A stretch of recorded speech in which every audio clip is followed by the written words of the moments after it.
Hey, you guys, your girl G here. Welcome back to my channel. Appreciate you for tuning in. We are going to get into things and talk about basketball wives. Tell me, how do you guys feel about basketball wives starting out this season? It's giving real. Brandi's pushing it. Brandi's getting on a lot of people's nerve. Brandi is acting a plumb fool. And I don't know if it has to do with like the death, unfortunately, of her dad, but she just constantly is looking, to tussle. And it's like, bitch, it's not necessary, especially if you're trying to just stay on the show. Like, it's just not necessary. She wants to just every time she sees Malaysia, it's just like, I'm going full force and I'm attacking her. And it's like, girl, you in a fight, but you realize that you only fighting yourself. Nobody else is in the ring with you. So like, cut it out. Like, Brandi, girl, they is tearing your ass up on Twitter. I'm just letting you know. But yeah, we're gonna get into basketball wives, and then you guys tell me too. Now, I might get into couples therapy because there's been a lot of things happening on couples therapy that has been piquing my interest. So drop it in the comments if you would like me to review a couple of those episodes. I feel like I want to, because after seeing Nick Young and the way he talking to Keon and the way he treating her, and just like, of course, the Michael Blackson and Rada situation, I might just kind of peek in on a couple of episodes and talk about them, because they might have something on there that, is discussion worthy. But nonetheless, you guys, let's go ahead and get into basketball wives. I watched it a couple of days ago, so if I miss anything, just drop down in the comments, okay? But yeah, so we open up with Jackie going over to Miss Angel Brink's studio. And y'all, Angel Brinks is doing the damn thing. She is getting, partnering with the NBA. She's doing stage looks for, people like Doja Cat and Meg Thee Stallion. Angel Brinks definitely has a signature look. I'm not gonna lie, sometimes it does give Rainbow meets Fashion Nova meets, the plus package. Like it's just like Fashion Nova with rhinestones thrown on it is what it's really giving. Yeah,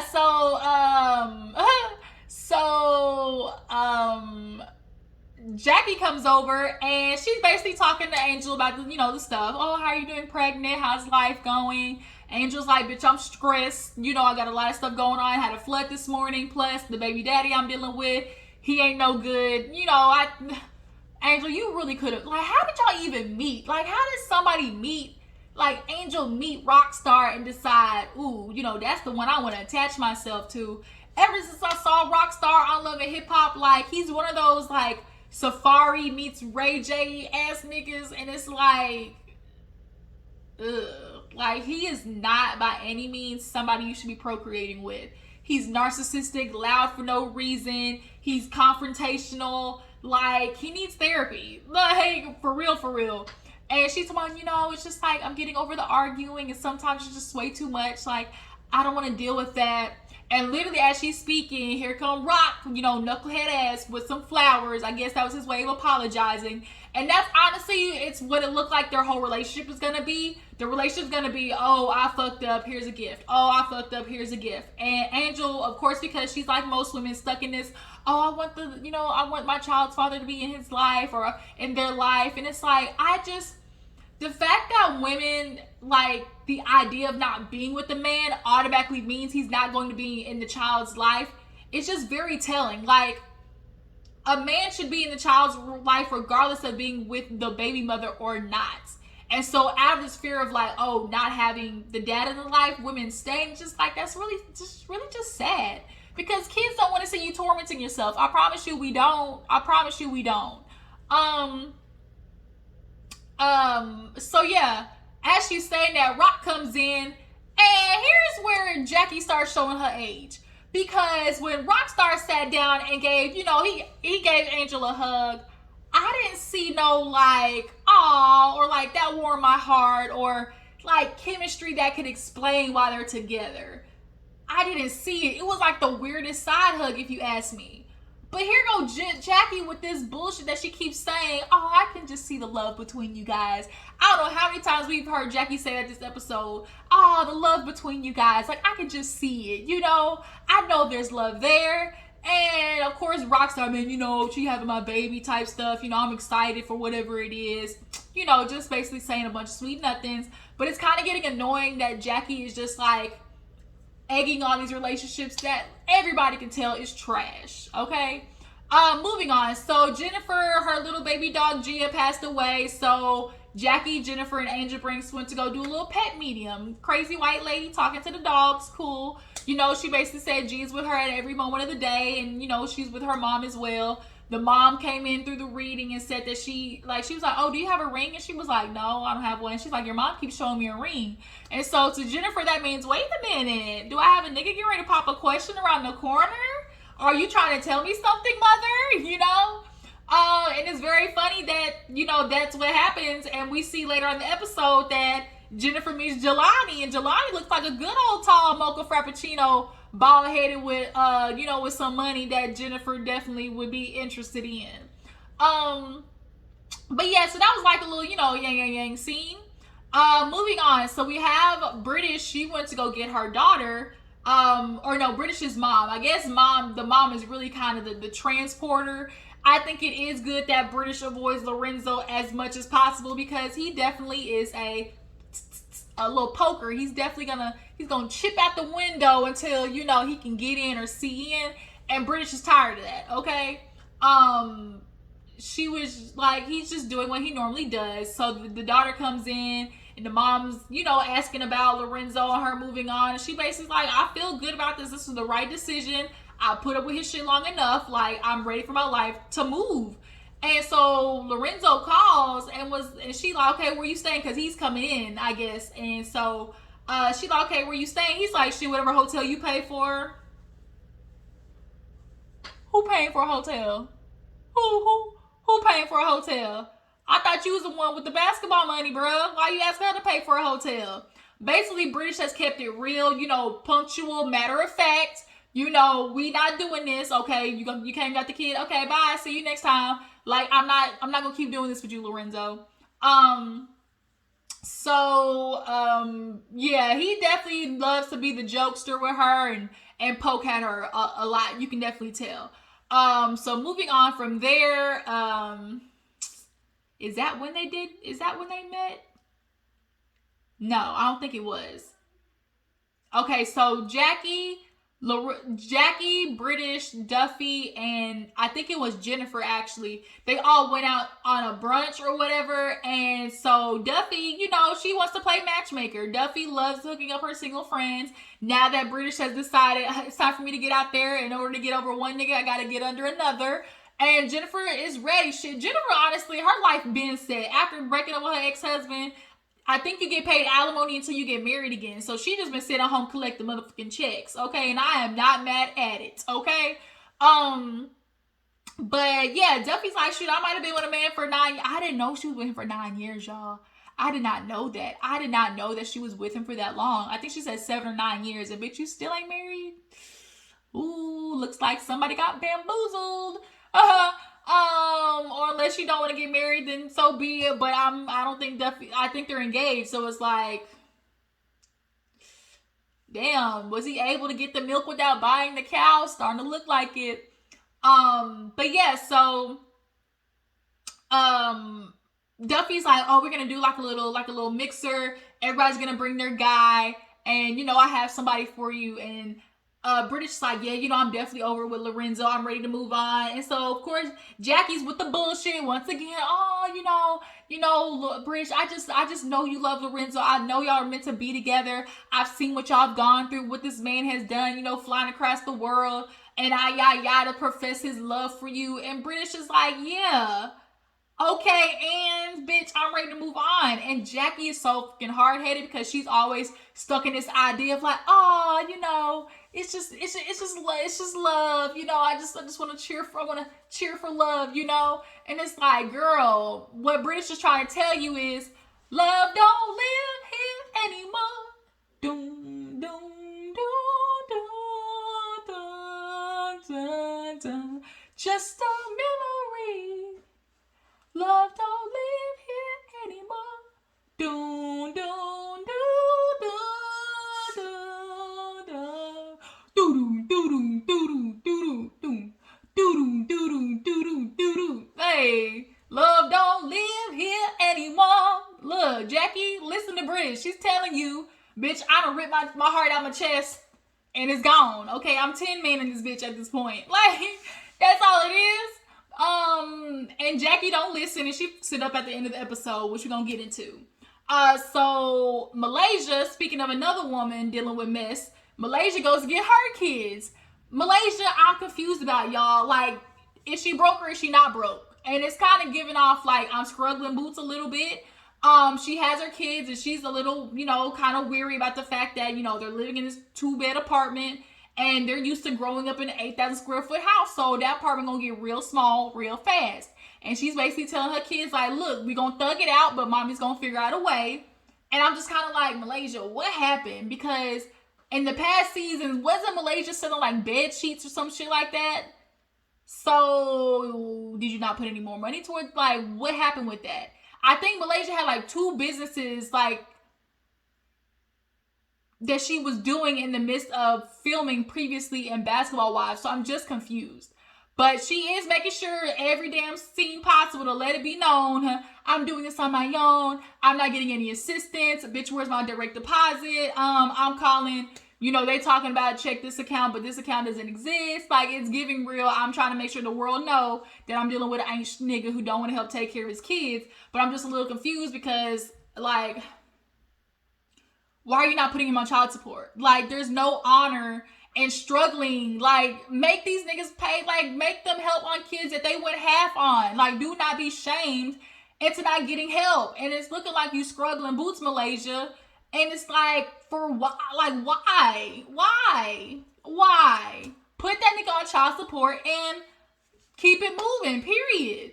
So Malaysia actually has a scene with Zale, and that's another thing too I'm kind of getting exhausted with. Malaysia, I think Malaysia is just wants to be this trope so bad. I'm the struggling single mother trope, and it's just kind of getting like every episode it's been, I'm struggling with my kids and a scene with Zale. I'm struggling with my baby daddy and a scene with Zale. Like all 3 episodes, that's literally what it's been.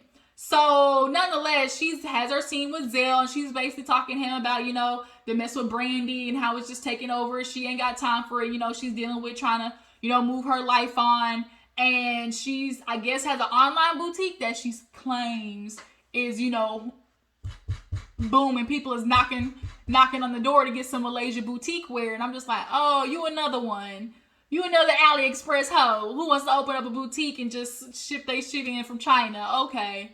I think the boutique is going to be called like Vanity 10 or some shit like that. But nonetheless, it's just kind of like, I need y'all to find something new to do. Like, no more skincare lines. No more wig, no hair. Like, can we keep anything cosmetic? Just like, can y'all find something new is all I'm saying. That's all I'm saying. But yeah, so Zale is just kind of like, he feels stuck in the middle because he was friends with Brandi before Malaysia, I guess is what Brandi said too as well. So it's just kind of like, it's a little messy situation, period. So we get to a scene with British and Lorenzo, big old ass. She has her daughter Dash, wants to spend time with him. And so they, of course, start talking about co-parenting, how they, of course, want to maintain a good, cordial relationship for the sake of their daughter. And here's where the conversation goes from, oh yeah, this is about me and you being able to work on things and stay on a common ground. And here go Lorenzo with his big-headed ass, he just took the conversation somewhere else, talking about, yeah, no matter who piping you down, no matter who I'm fucking, we always gonna be in contact for the sake of our daughter. That's what, and so British is like, wow, well, speaking of that, we need to establish these boundaries, He like, well, the only thing I'm worried about is like, don't have no man I don't know or my kid. And she was like, wow, that's funny because don't that go for you? Like she literally was like, I can name 4 girls right now that were around my daughter. And he couldn't even say nothing. Lorenzo was stuck on, he was just smiling, and it's a grin and bear it situation because he knows. And then his excuse was, I ain't had no babysitter. Where your mama? Where your daddy? You got any family? Like, you really? It was more important to have some random bitch come into your apartment. And so British is like, I've literally only had one man around my child, and we were actually dating and together. So we're not going to try to compare that to you bringing bitches in and out the house. And not only that, as a man with a daughter, that's what you're showing her.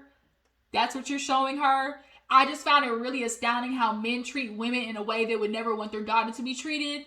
And it's just like, what do you think is gonna happen when she grows up and like realizes that's like her example? I just don't get it. You Lorenzo, T.I., Kevin Samuels, ass motherfuckers, Tristan Thompson, Ray, just all of y'all, Stevie J, just all of y'all, Nick Cannon, Future, all of y'all. Literally, that's all I can say. All of y'all. It's only but a few Barack Obamas and papooses. But the rest of y'all is trash. I just don't get it. I don't. And then Lorenzo's starting to make it worse. He trying to talk about she was like, yeah, I'm just like, like, don't worry about me. He's like, well, I always want the best for you, and all. She's like, no, you don't. That's a full fucking lie, because you constantly text me anytime I go out on a date talking about, oh, I look like a hoe and all this type of stuff. She's like, just because I'm dating somebody don't mean I'm fucking them, like, and if I was, I can do whatever I want with this coochie. He's like, it's all right. I'm gonna let you test the waters. But you gonna be back. And she's, who gonna be back? He's like, I'm just joking, but for real. No, you serious. That's what you really feel. And Lorenzo really feels like he hasn't pushed British away yet. But bruh, she spent well over 10 years with you dealing with your shit. British is done. Like, you could tell British has had enough. She's put that wall up and he doesn't know what to do. And it's like, bruh, you're not helping him by all these other random girls and claiming at the same time that you want to get back with her. But that's not what it is. You just want to have her in your back pocket as your bottom bitch. Ladies, don't get fooled into becoming the bottom bitch is all I'm saying. Moving on. Was there any other scenes in particular that I missed? Jackie talked to British, Malaysia. I want to say one thing though too. I really enjoy British and Brooke as an addition to the show. I think Brooke, you don't always need like a big personality. I feel like Brooke is a really good glue, like a little good glue piece of a woman who can hold everybody together, has a really good personality, don't do too much. She confident in her shit. She's not a girl that has to be seen. She's not one of those girls who's fighting for a scene or fighting for her screen time. She just is who she is, and I really like Brooke. And I feel like British was a great addition, not only for her actual legit storyline with Lorenzo, but just her energy is really good. I feel like those are really two good additions. Duffey's like, I could take her or leave her. But y'all drop in the comments, how do you guys feel about Brooke, British, and Duffey as additions to Basketball Wives? Okay, so finally the day of the party. Everybody comes in, and British gives them the lowdown on Lorenzo. She's like, man, I'm ready for today's shit. I'm still sick of this man. She's like, let me tell you what happened today. A girl messaged her and was like, yeah, just want to let you know, like, me and him been together. Things are kind of going on. I'm just waiting for him to sign these papers. And British is like, what papers? She's like, girl, these common law papers. One girl was like, what the hell is common law? And it's basically married without being married. Like, I can get all the benefits and such. And she's like, yeah, she was talking about, oh yeah, I'm waiting for him so I can put him on my insurance. First of all, why are you putting him on your insurance? I don't think that's how it's supposed to go, right? Right? So what's going on with Lorenzo? I feel like Lorenzo's career's in the dumps. He ain't playing basketball no more. His shit is obviously in the trash. And while he's declining, British is inclining. And he don't like that transition of energy. The universe done went around and fucked him sideways, and he don't know what to do. He done seen this girl that he's with elevating, and it's like, nah, nigga, like, too late. And so now British is really like, he really has some nerve, because you steady always trying to fight with me, try to get back with me, or telling me I'm doing shit, and then here you are, look what you doing. Like, really, my nigga. Okay, so now Jackie pulls Duffey and Brooke to the side, because she's like, fucked up. She's like, I think I might have fucked up on this one. And she's like, I invited Lorenzo. And they're like, Jackie, what the she was like, I just see them together. They love each other so much. And it's like, this girl has told you multiple times, I do not want Lorenzo in my space. I done had it with this nigga. Give me 6 feet, bag, And so the meat market commences. Malaysia's still not there yet, but Jennifer comes in, and so do the men. They had 2 viable options. The other 2 were straight trash. One of them still had, the starter dreads. We had the little white boy who had all the little L'Oreal suave hair. That was on Love and Hip Hop. And then Lorenzo walks in. And British kind of had this face of, what is this nigga? And he sit down, and the ladies is like, what you doing here? I'm just here, I'm just showing up, and what am I supposed to do? And Jennifer like, man, don't worry about it. If you really here, if you gonna be here for my girl, then let's see. Do you love her? Are you in love with her? Here you go. When niggas start doing this, man, when they start doing that, man, we done been together for a minute. I got love for the girl. And it was like, that ain't the same thing. So it's like, oh, I got love for her. You do? For real, for real? And Jackie's like, see, that's what I'm saying. Like, y'all belong together. Y'all done been together so long. And British is just like, no. Like, Jackie, stop it. Here it is. She's like, I'm not doing it with this man. He was like, man, I done been with you. I done met you. I done picked you up from the Boys and Girls Club. And, look at the life I gave you. Girl, I raised you. And when he said that, everybody looked like abort mission. British said, raise me. That literally was spark. Nigga, you raised me, man. You can barely raise your daughter. I'm sitting here doing all the work. I'm going up behind your ass. You want to cheat on me with a bunch of bitches. You met me. Yeah, you might have met me at the Boys and Girls Club, but I'm not that girl anymore, bitch. I'm doing good. I'm doing well. And you thought I was going to stay behind your ass putting up with all your bullshit. But no more, Lorenzo. I'm a new woman. You won't have to deal with it. Move on. And Lorenzo, I don't think was prepared for that. And I'm glad she lit into his ass a good one. And all he could say was, wow. And when a man can only be like, either, all right then, or wow. You really hit him with you stabbed him a couple of good times. And British did. All Lorenzo could do was walk the fuck out, okay? And I was like, yes. Yes, British, get into that nigga ass. So we move on, have a good little energy shift because Jelani, old fine self, tall mochaccino self, piqued Jennifer's interest, okay? She said, is that watch real? And Brooke said, boo-boo, don't you do my friend like that. He real. He got a nice, mean watch collection. And so she like, and, he's like, I do tech, software. So I was like, okay, he got a little money. So Jennifer's like, ding, ding, ding. Okay, let's wrap this up. I want Jelani. And I'm like, Jelani might actually be a good little suitor for her. He definitely was giving the energy. The eyes are very pretty. They definitely look on the same, caliber. So Malaysia comes in with Zale, and unfortunately, Zale is just one of those niggas where it's like, if he come in, some shit's gonna get started. And he sat down, and it gets started with Jennifer first. Oh, she mad at me because I said her breast stank. If she got her teeth clean, we good. I just want to say I'm sorry if she got her teeth clean. That's good. So Jennifer was not trying to give him no time. So she's like, okay, yeah, I'm good. All right. And so Malaysia at the same time was talking over there with Brooke and Duffey. And they're like, they think that you came with Zell to start some shit. So she goes over to Jennifer and was like, girl, I did not do that.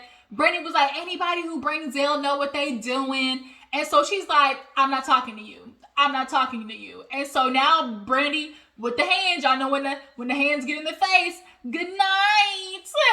When we get to the good night, shits get started. And so now they swapping, and now it's everybody pulling Brandi like, get off of me. You got Duffey and Brooke trying to pull her. Malaysia getting pulled to the back. And so now Malaysia is talking to Duffey, and Duffey's like, look, this is my understanding. She's mad at you because of, what happened, her leaving the show. And she's like, man, this is bullshit. That girl, Brandi, she's like, I filmed with that girl till I couldn't film no more. Like, what did you want me to do? I'm supposed to stop my check because you couldn't keep your fucking mouth shut. And it was like, it's kind of the truth, because like Brandi, you ran your mouth, but I do also understand, like, because a lot of us was looking at Malaysia sideways, because how do you all of a sudden get chummy with Shani and Evelyn, the two worst bitches, and Shani literally said you lack substance, So I can't understand both sides. Like, if you're really my friend, you're not gonna want my check to stop, but also at the same time, I just think Brandi expected maybe just a little bit more defense, but it's like, girl, like, Malaysia saw you walking out on that plank alone, and like, bitch, I can't go down with you. I got kids. My niggas not paying these child support bills, And so she was like, well, you bring Zell here too. And she was like, girl, this is for show. Like, she was literally messaging Zell not too long ago talking about, oh, hey, friend, I want you to come see my new kitchen. So Duffey's like, oh, shit, I didn't know that. And so she's like, I'm not doing this with her. And so Brandi walks over, And she's like, if you were really my friend, and she's like, I'm not your friend. You're not my friend. So it's like, okay, Brandi, you always want to talk shit about, oh, anytime Malaysia comes, it fucks up my energy. You know, I can't be around her. But yet you start fights with her. Like, you start the fights. So it's like, Brandi, shut your ass up, girl. Twitter's eating your ass alive, and you deserve it. Malaysia walks away and was like, okay, ho, like, I'll be outside this. So now Brandi's like, oh, we outside. And so that's where the episode ends. I was like, oh. Y'all tell me what you feel about Brandi, what she doing. Is she doing team too much? I absolutely think so. Who do you feel like is more to blame for the downfall of the relationship? And do you feel like Malaysia brought Zell on purpose to start some shit? Drop it in the comments, let me know. I appreciate y'all for tuning in. I will catch you guys later. Deuces.